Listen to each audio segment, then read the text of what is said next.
lost, Tefara complained. It paid my debt with Toriki. That is 1,200 I have made, anyway. Toriki is dead, she cried. They have heard no word of his schooner.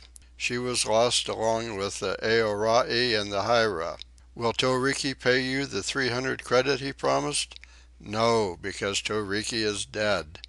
And had you found no pearl, would you today owe Toriki the 1,200? No, because Toriki is dead, and you cannot pay dead men. But Levi did not pay Toriki, Mapuhi said.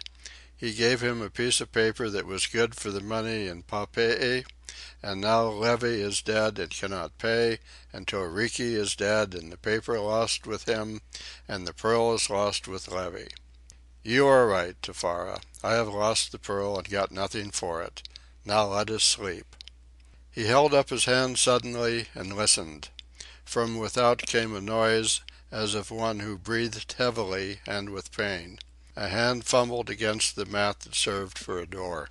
"Who is there?" Mapuhi cried. "Naura," came the answer. "Can you tell me where is my son Mapuhi?" Tefara screamed and gripped her husband's arm. "A ghost!" she chattered. "A ghost!"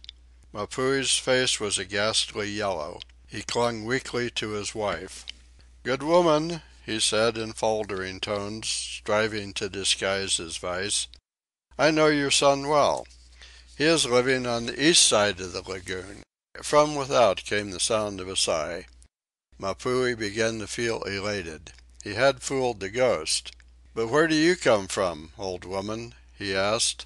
"From the sea," was the dejected answer. "I knew it! I knew it!" screamed Tefara, rocking to and fro. "Since when is Tefara bedded in a strange house?" came Nauri's voice through the matting. Mapuhi looked fear and reproach at his wife. It was her voice that had betrayed them. "And since when has Mapuhi, my son, denied his old mother?" the voice went on. "No, no, I have not. Mapuhi has not denied you," he cried. "I am not Mapuhi. He is on the east side of the lagoon, I tell you." Ngakuru sat up in the bed and began to cry. The matting started to shake. "What are you doing?" Mapuhi demanded. "I am coming in," said the voice of Nauri. One end of the matting lifted. Tefara tried to dive under the blankets, but Mapuhi held on to her. He had to hold on to something. Together, struggling with each other, with shivering bodies and chattering teeth, they gazed with protruding eyes at the lifting mat. They saw Nauru, dripping with sea water, without her ahu, creep in. They rolled over backwards from her and fought for Ngakura's blanket with which to cover their heads.